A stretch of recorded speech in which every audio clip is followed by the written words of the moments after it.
The decentralized model plays a crucial role in blockchain. That's why understanding decentralized model concept is fundamental knowledge. But before starting talking about decentralized model, let's take a look at what centralized model is. We usually use a centralized network model in our daily life. For example, messaging apps like Telegram. When we want to write a message to our friend, we go to the messaging app and write a message we want to send. But our message doesn't go directly to our friend. This message is being sent to the app server, which writes a message in the database. When our friend becomes online, the server takes new messages from the database and sends them to our friend's app. Let's consider another example, an online banking app. We use a banking app to send and receive money in our account. When we want to send some money to our friend, we firstly ask the friend's card number so we know where to send the money. When we know the card number, we can paste it in the banking app,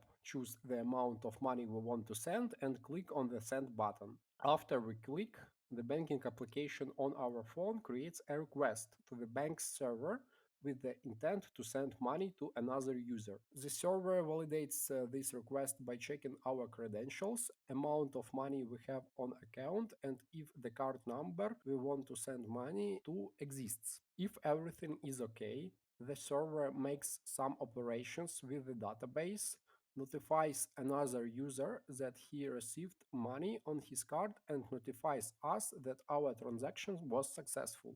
So, centralized model is when computers doesn't communicate directly with each other, but with help of servers.